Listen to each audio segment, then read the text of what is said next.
On the structural shifts, it's important to emphasize that the scale of structural shifts we are witnessing today are among the greatest possibly, maybe even in 2,000 years of history. And it's important to understand that in our times, you must be prepared for some big surprises. So what I'm going to do is mention two structural shifts and two recent short-term surprises that have been, in some ways been a shock to global geopolitics. What you just heard was a masterful summary of our world in flux from veteran Singaporean diplomat Kishore Mahbubani, speaking in October 2025. In an increasingly complex and unpredictable world, where does India stand? As the global balance of power profoundly changes, this nation of 1.4 billion people is at a crucial crossroads.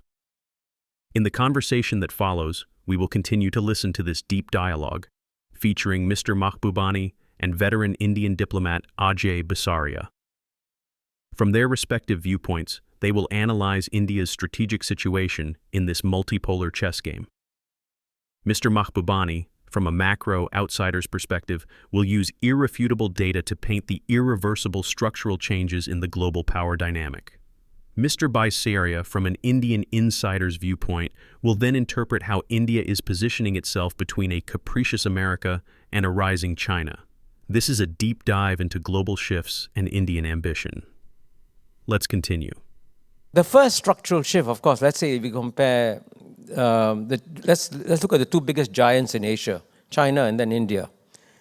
In the case of China, in the year 1980, the combined GNP of the European Union was 10 times bigger than China, 1980. Today, European Union and China are about the same size. And by 2050, European Union will be half the size of China. So in one human lifetime, the European Union goes from being 10 times bigger than China to becoming half the size of China. Just one structural shift. But the Europeans haven't woken up and realized that that's where they are today. They're on holiday. And September. so that's right. They're still on vacation. In the case of India, I like to compare India to the United Kingdom, right? Because, I mean, that's a natural comparison. It's hard to believe that 100 years from now, 300 million of our ancestors from India were ruled by 100,000 Englishmen, right? 100 years ago, amazingly. And today, if you send 100,000 Englishmen to India, they'll be massacred. So, and even if you compare the British and UK and India, as recently as the year 2000, the British economy was close to 4 times bigger than India's, 3.6 times bigger, year 2000. Today, UK is smaller than India. And by 2050, India will be 4 times bigger than UK. So look at that. 2000, the British are 4 times bigger. 2050, India is 4 times bigger. That's a major structural shift, which is why I wrote a Financial Times article saying it's time for UK to give up its permanent seat in the Security Council to India. I mean, the British should be gracious about it, right? They got to rule India for 200 years, so the least they can do is repay back India by giving their permanent seat to India. I'm surprised that that suggestion wasn't picked up in India by more people, you know. So when for those of you who have connections in Delhi, please call them and say, please echo that call. and I want to emphasize that this is not a frivolous point. This is actually a serious point. The one thing I learned after being ambassador to the UN for over 10 years is that the founders of the UN intended the veto to be given to the great powers of the day and not the great powers of yesterday, which is why the British have gone by their sell-by date already. And it's time for the British to give up their seat, their permanent seat. And I want to emphasize that the British are acutely aware that their seat is hard to justify, which is why they haven't used their veto for over 40 years, 50 years. They dare not use their veto. The minute they use their veto, I want to say, who are you? That's why they don't even dare to. So they are internally aware that the sell-by date has come. But so these are the structural shifts. But at the same time, even in the last 6 months, I must say that if you had asked me about these two things in January, would these two surprises have happened? In January, I would have said, no, not possible. But these two surprises have happened. The first surprise, right? You know, when Donald Trump first launched his trade war against China in his first term in 2018, the Chinese were defenseless. They didn't know what to do. And they were running around in circles trying to figure out how to respond to Donald Trump. And so they couldn't retaliate. They just had to take whatever Trump hurled at them. This time around, the Chinese are able to draw a red line in the sand and say, watch out. You touch me, I'm going to touch you equally painfully. And as you know, when they cut off the supply of rare earths and magnets, the pain was so excruciating. Suddenly you notice that the Trump administration is so polite towards China. Now, you look at the tone they adopt when they speak to China. So in the last 6 months, the big shift is that suddenly US has implicitly accepted China as its peer competitor. This just happened in the last few months. Big shift. And the other big surprise, if you had told me in January this year that, India, which has been cultivated by president after president by the US, right, from Bill Clinton to George W. Bush to Barack Obama to Donald Trump 1 to Joe Biden, that this 27 years of cultivation would be wiped out in a few weeks. I would have said impossible. This is a deep commitment on the part of the US to the US-India relationship. It's bipartisan, one of the few bipartisan things. He will hold steady regardless of what happens. But you've seen how damaged the relationship has become. And it's amazingly painful because there are lots of unnecessary slights and blows to India. Like calling India a dead economy, right? Imposing additional tariffs on India for buying Russian oil. Excuse me, China buys more Russian oil. How much will the tariffs increase on China? 0. See? That's what I mean about China. And then look at the way Asim Munir was invited to the White House. Calculated insult. So all these things show that sometimes in geopolitics, what you don't expect can also happen. Thank you. So building on your point on just in a few weeks, they also say what goes up very fast can also sort of unwind very fast. And I know that, Ajay, you've taken a stake in the ground and you've said that watch out for the next, I think, 3 months is what you've said. So talk to us about the India's position and what do you foresee in the signaling that India is sending out in terms of its diplomatic postures, priorities, and finally with a hint to the business ecosystem. Yeah. Sure. Thanks, Rajan. Thanks. Great to be here. Great to be in the company of Kishore. That's an honor and a privilege to be part of this group conversation. And congratulations on leveraging this group of 3,000, which is a living business bridge between India and Singapore, and actually having these conversations. So I think, be speaking today as an IIM alumnus who's just wandered into geopolitics for 35 years, but now I inhabit the dark space intersection between geopolitics and business. So I think to Kishore's last point about the shift in geopolitics, I would make the argument that the larger play remains the same. There are some shifts which are long-term and hugely significant. For instance, I would say the US-China contestation perhaps began in Trump 1.0 when they declared a sort of new Cold War between the US and China.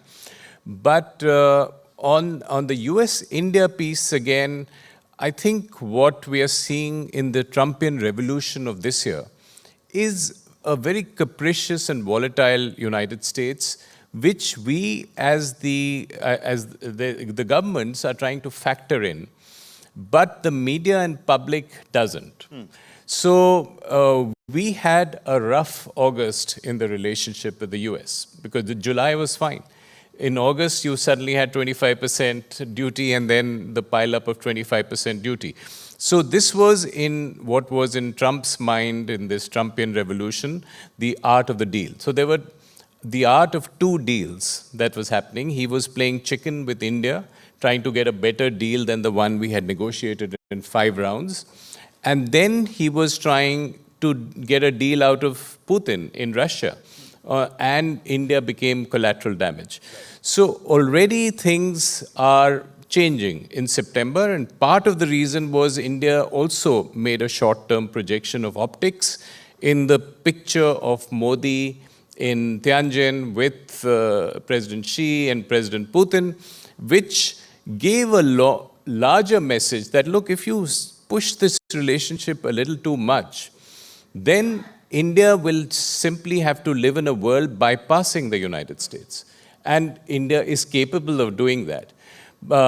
So I think that messaging remained, and now September we are in a more comfortable space. The new ambassador of the US to India is being confirmed, and we have a situation where Trump is making politer noises than he did. So my prediction would be, or speculation would be, that in the next 3 months, we have a trade deal that will be done with the United States. And don't be surprised if Trump shows up in November in India for the Quad Summit and signs the biggest deal of the century, as he will spin it. And, all will be well. And this will be a little nightmare we had a couple of months. But just on the last point you made, what are India's priorities? India's now made a fairly clear statement of where it wants to be in the next 2 decades. 2047, we want to be a developed economy, $30 trillion of GDP, maybe 15 to 20,000, per capita, and that is the goal.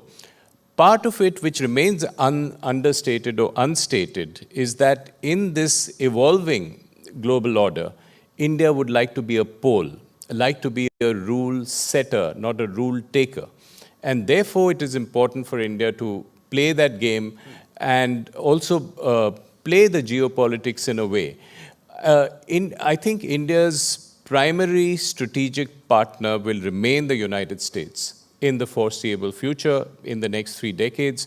Russia and the European Union will remain critical partners. And China, I think, will remain a strategic competitor. But the difference now is, in the short-term politics, is that the US is not a fully trusted partner. That it's a volatile country, and India will have its, kind of hedging strategies there. And for China, it is important for India to do tactical adjustments, not strategic resets, because there would be a strategic competition, but the tactical adjustments, I think, of taking care of the $138 billion of trade and the dependence on multiple, value chains. So India will continue to look at adjusting with China, and not just on the border and on the Pakistan question, but also on sort of ensuring that the trade goes on unmolested. Got it. Thank you. What stood out from your sharing really was, it is by November that make sure your FTs and your other things are maturing, because keep some liquidity. That might be a good time just before November to buy Indian stocks. Okay, cool. So let's actually build on that. What chips does India have? Because you spoke about the chips that China has created on the negotiating table, right, with the rare earth minerals and so on. So what chips does India have to put on the table to get Donald Trump to act differently? Well, India's used some of the chips in terms of already, as we said, the optics of India, saying that we could be aligning with a different set of countries if the US proves too volatile. And that had an impact in US domestic politics, where the question was being raised, has Trump lost India? And therefore, you see the better noises coming from Marco Rubio and others, and Trump's key aide coming as ambassador to India. And very explicitly and kind of simplistically saying that he said in his Senate confirmation hearing that we don't want India to go too close to China, and we want to pull it back. So, that is a chip. But what Kishore mentioned, China. And India does not have that kind of leverage that China has because, China used that. China demonstrated its ability to weaponize the trade and weaponize their dependence on the value chain, so by rare earth, minerals. And we've seen that in the Indian context as well. The Foxconn engineers being withdrawn, trade, magnets, and so on.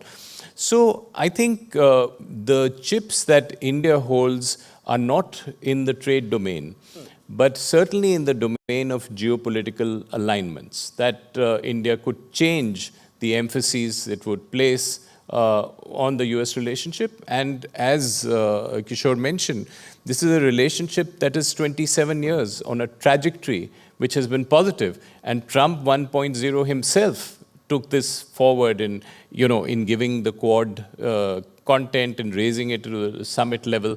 So I feel that once we review Trump 2.0 3 years later, it won't be a story that will be as pessimistic as it appeared in August. It might be a better story. Okay, so then a peek into the future beyond November. This is a question to both of you, whoever chooses can go first, is what scenario is most plausible in the global world order? Is it alternative blocks? Is it, India's tilt towards China being not just tactical, but a series of tactical, which perhaps has a different future? Is it a fundamental redrawing of India-US relationships? What are the scenarios that you think that might play out in this world? Well, I mean, it's. I want to emphasize that the current situation, the key word you got to understand is complexity, and it's extremely complex because there are a lot of moving parts all the time, So for a start, clearly at the highest strategic level, as in the Cold War was bipolar. The Cold War ended, became unipolar. And now we have a strange combination of both a bipolar and multipolar world. Because clearly now there's no doubt that China is effectively the number 2 power in the world. And the fact that they were able to, check President Trump so clearly shows that they are aware of their leverage and what they can do. And increasingly, people also recognize China as a peer competitor of the US.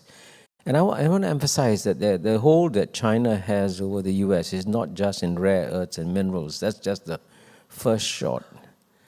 But the Chinese have decided a long time ago that to ensure that the United States is strategically dependent on China, they must increase their share of global manufacturing.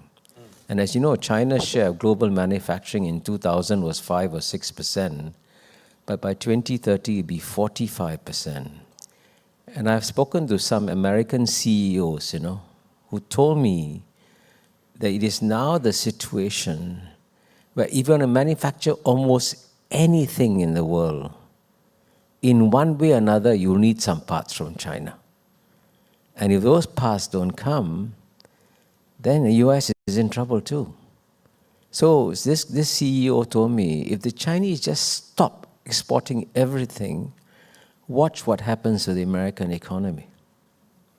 And I think that realization means that the United States has to treat China with a far greater degree of caution than it did in the past. So that's the bipolar dimension. But at the same time, it's clear that other poles are also emerging and have to be accepted.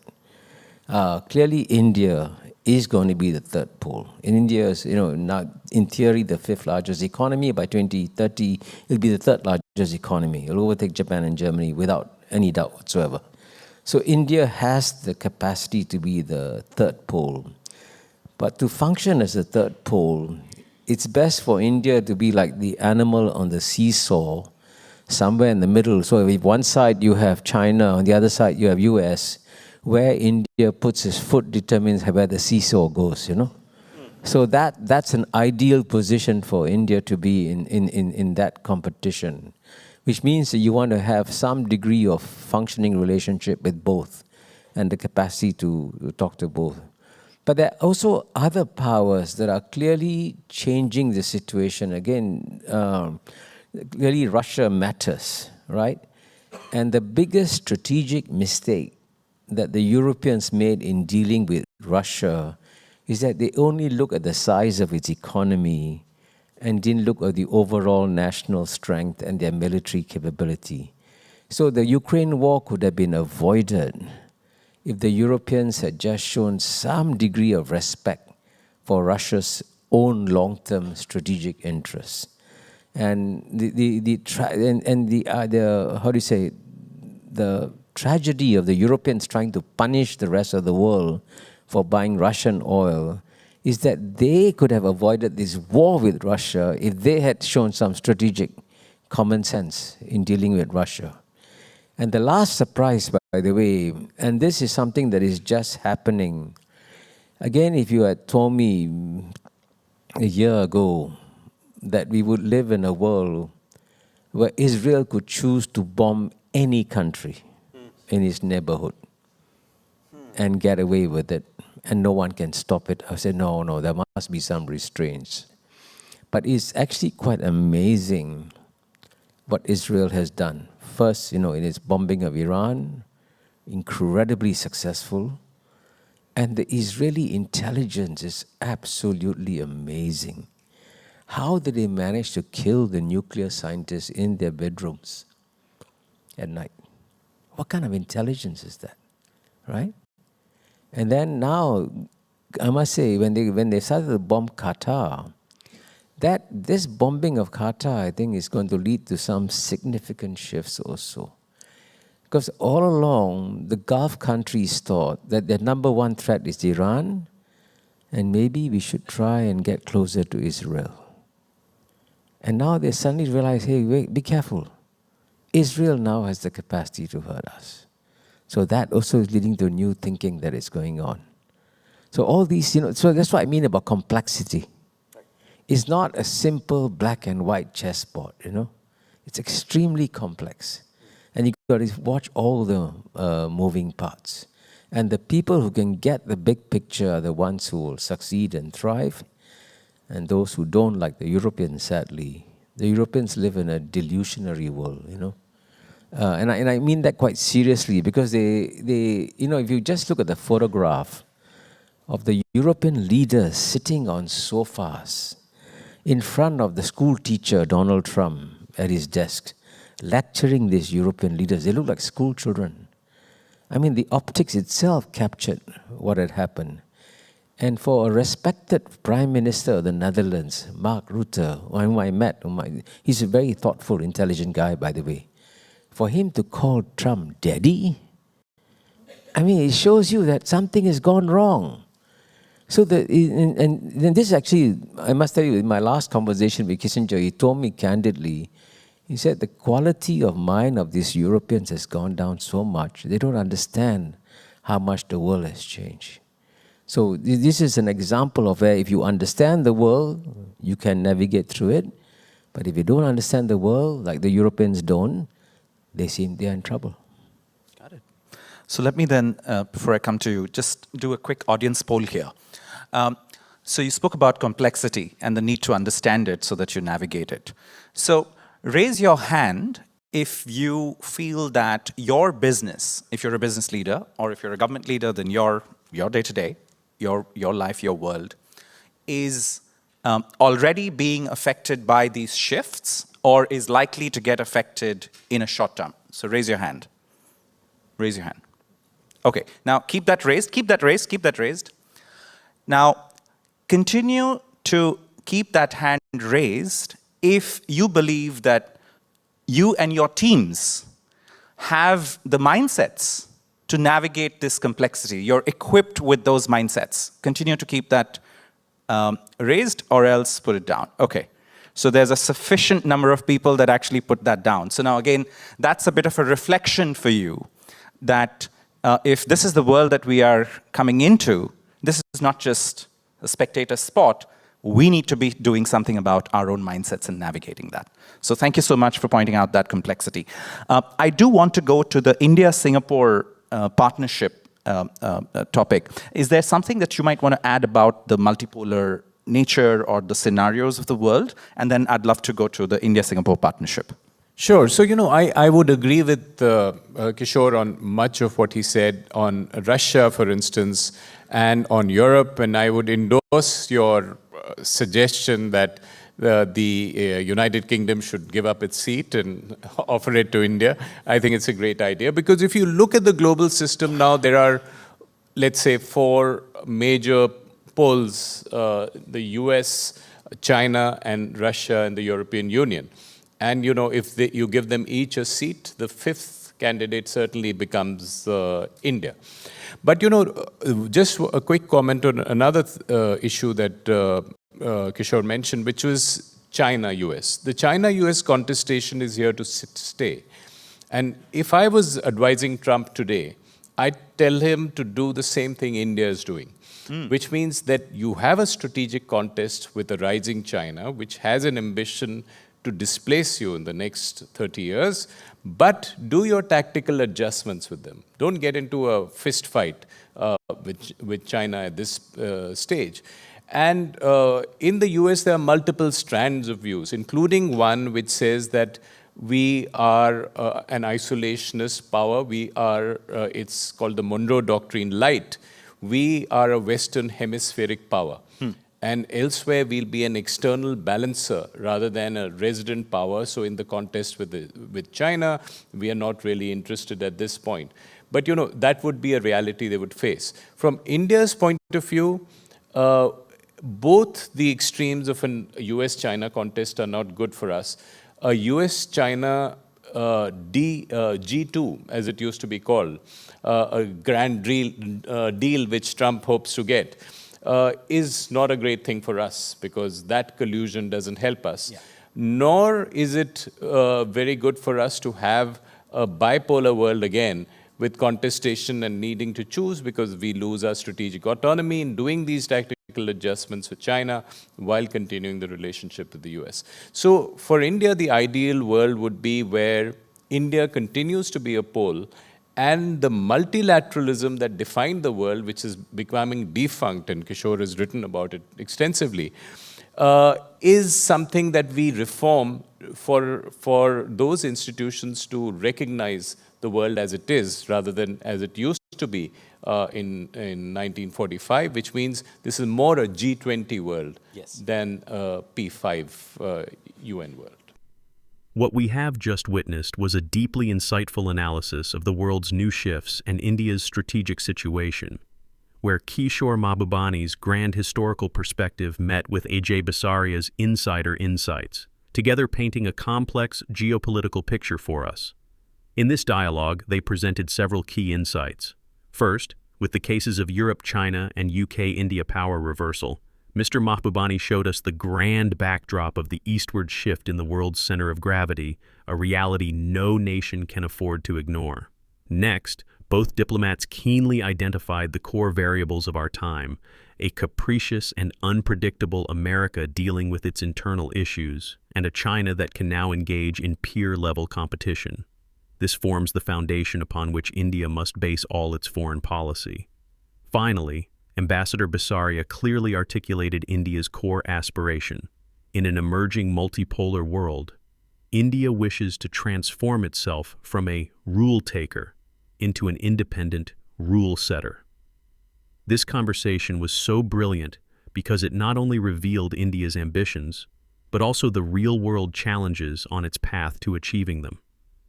The dialogue itself also provokes further thought on the future order, for instance. First, in a world of intensifying US-China competition, India hopes to achieve its goal of strategic autonomy by acting as a swing power between the two giants. Is this India's best bet? Second, between the complex bipolar and multipolar world that Mr. Mahbubani described, and the G20 world, not a P5 world that Ambassador Bisaria aspires to, which do you think is more likely to become our future reality, and why? We are eager to hear your thoughts in the comments below. If you found this episode valuable, please like, comment, share, and subscribe to our channel. Thank you for watching.